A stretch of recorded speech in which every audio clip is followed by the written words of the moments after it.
We're going to start talking about stoichiometry by taking a look at our new stoichiometry roadmap. So you may notice that it's very similar to what we had as our previous roadmap. The only difference is that now we have this thing in the center. So what we're going to do is both sides of our mole map are exactly the same as our original mole map. We now just have this mole-to-mole ratio. So you can kind of think of it as moles of A over moles of B. So we have used a lot of different conversion factors in order to figure this out. Mole A over mole B is going to be our new kind of component. That's what makes it stoichiometry. Stoichiometry is essentially just mole conversions with this one additional step in the middle. So we're going to have the mole to mole. So if we take a look, what is stoichiometry? So it's when you use a balanced chemical equation in chemical quantity relationships. So we're going to convert a quantity of one substance to a quantity of another substance. And we're going to do this by using a balanced chemical equation. So we will use the coefficients in our balanced chemical equation, so the coefficient ratio, as the bridge to convert between one substances as a conversion factor.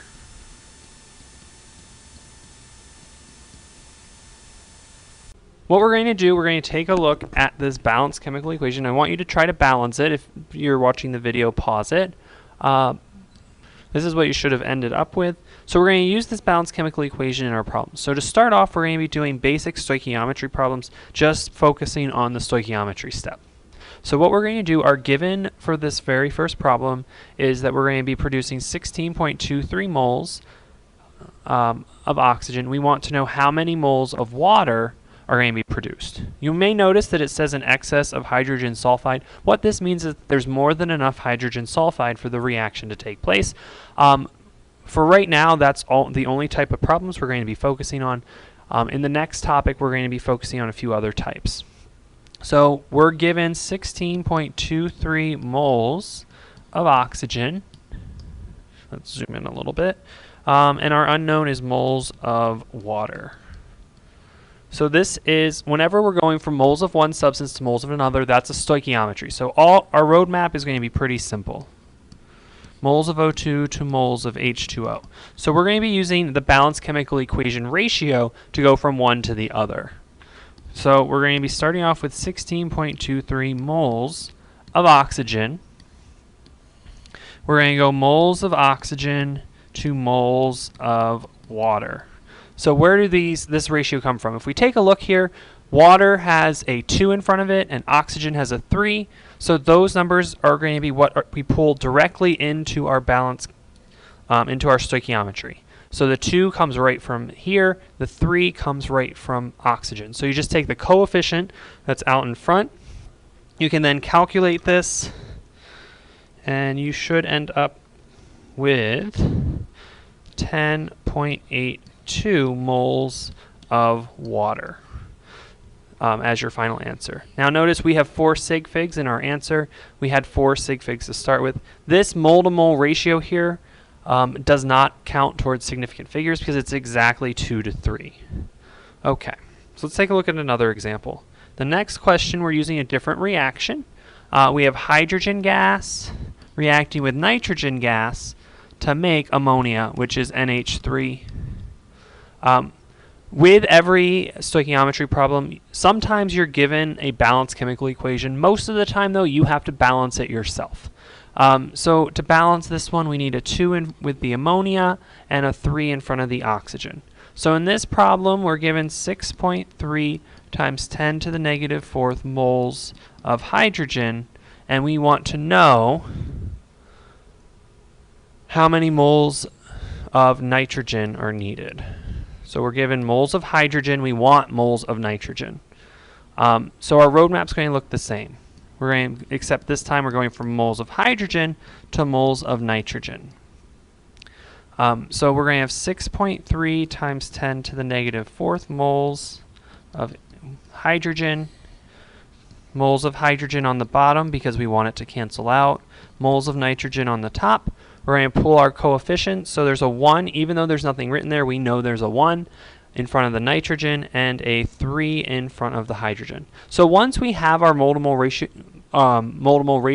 we can figure out anything in this equation. So in this case, we're figuring out a reactant, and in the last problem, we were figuring out a product.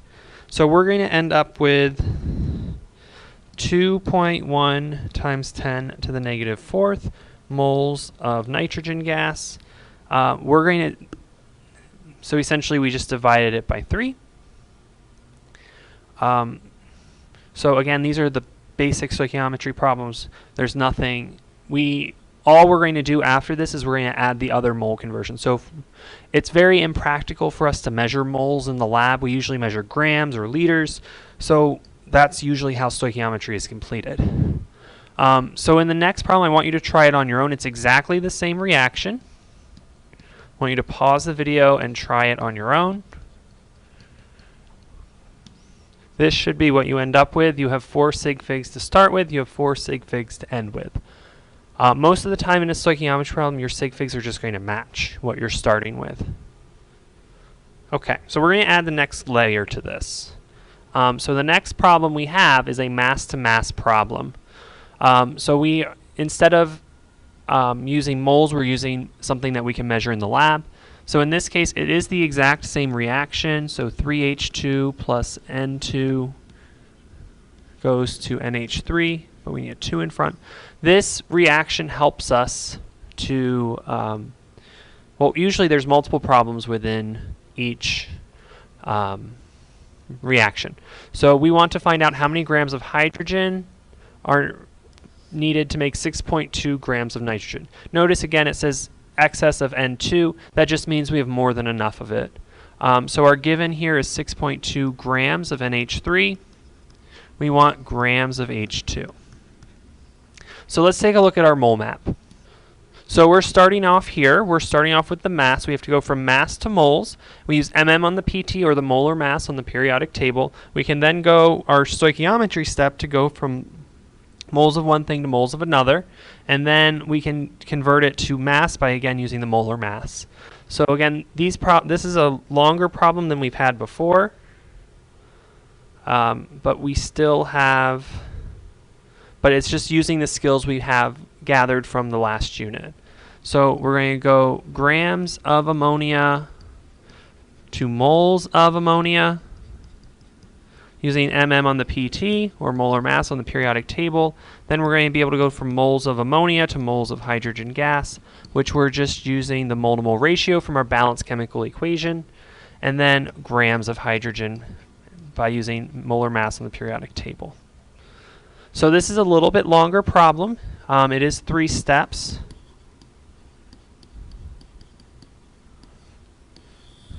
So we have grams of NH3. We're going to have grams of NH3 on the bottom because we want it to cancel out, to moles of NH3, moles of NH, to moles of H2, and then moles of H2 to grams of H2. So we would calculate our molar mass on the periodic table. You would have 17.04 for ammonia. Our mole-to-mole ratio, we're taking hydrogen and ammonium, or ammonia, excuse me. So we'll have a 3 in front of the hydrogen and a 2 in front of ammonia. And then the last step, we have 1 mole of H2 going to 2.02 grams of hydrogen gas. So now we can calculate this just like before. We're going to multiply everything in the top, divide by everything in the bottom.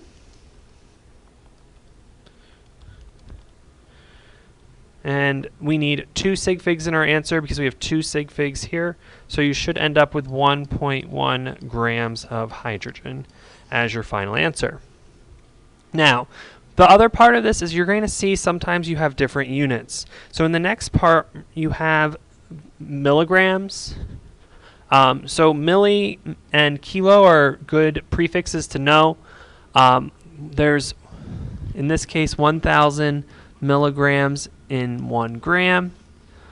So you could do a unit conversion to start, and that's what I'm going to do. So I'm going to take 1.5 times 10 to the second and divide it by 1,000 to get into grams, because in our mole conversions we use grams and we use liters. So sometimes you'll see different units. You'll just have to make sure you do a unit conversion. So we're going to have 0.15 grams of H2, so that's equal to the same value. So we want to know how many grams of N2 are needed. So what I'd like you to do, I'd like you to try this one on your own now that I've converted it from milligrams to grams for you. Try it on your own and then unpause the video to see what we should get.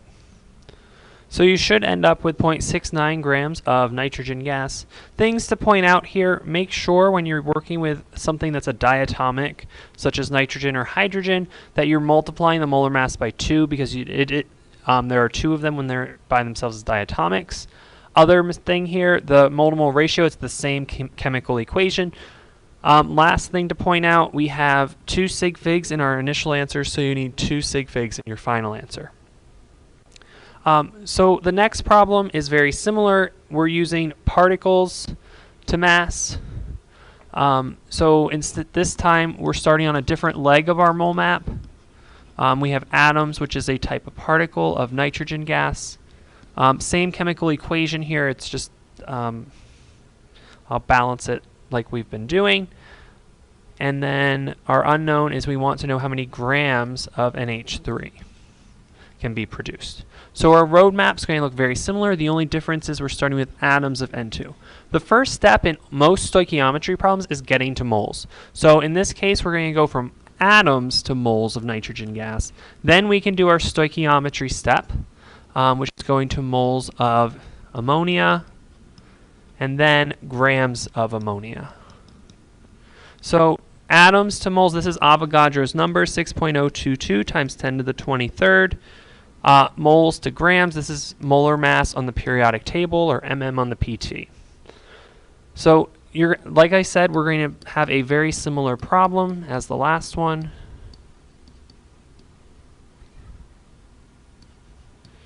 Notice in my work I'm including the unit and the substance. Because we're changing the substance, it is good to include it to help clarify the work that you're doing. So 1 mole of N2 is 6.02 times 22 times 10 to the 23rd. Moles of N2 to moles of NH3. And then moles of NH3 to grams of NH3. So we have 17.04 grams here, and our mole-to-mole ratio is going to be 2 to 1. So we can now solve this. Be careful when you plug this into your calculator.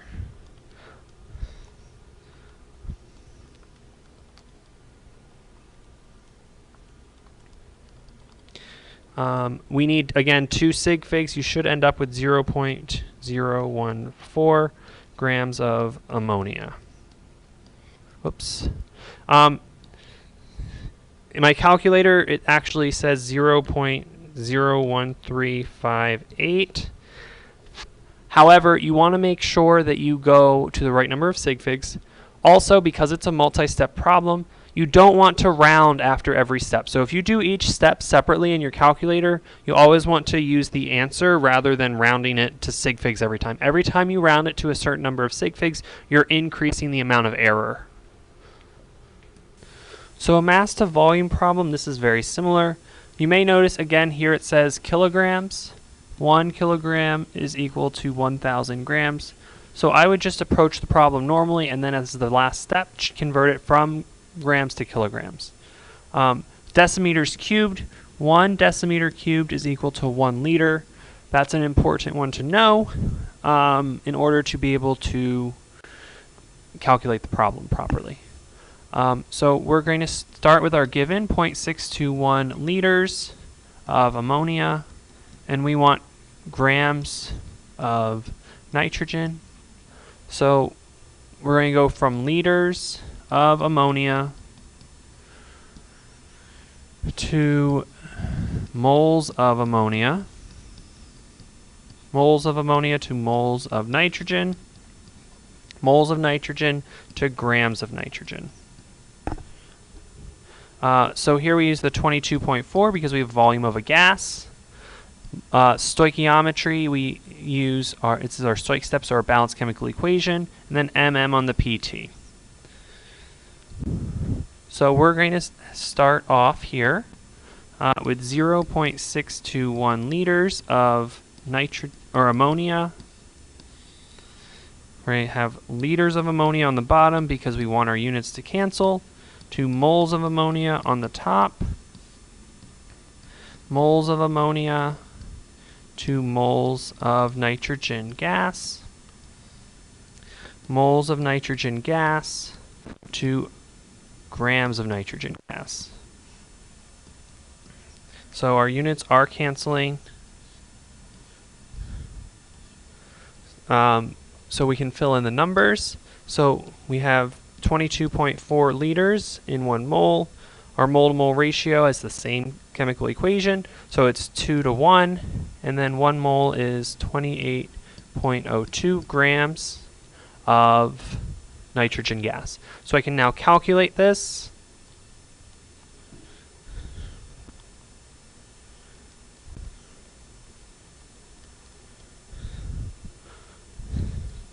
So you should end up with 0.0388 grams of nitrogen gas, and then we're going to divide by 1,000 to get it to kilograms, because kilograms are bigger than grams. So we'll end up with 3.88 times 10 to the negative 4th kilograms of nitrogen gas.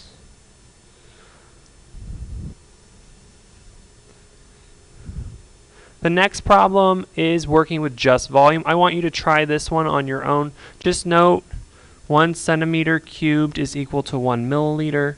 So what I would do, I would work in milliliters, or liters of hydrogen gas would be what I'm looking for. I'm starting with 16.2 liters of nitrogen. So why don't you try this one on your own, and we'll, so pause the video and then we'll talk about it.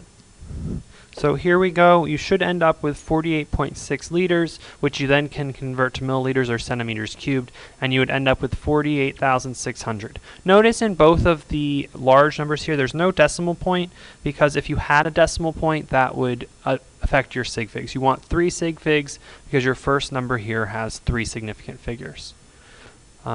So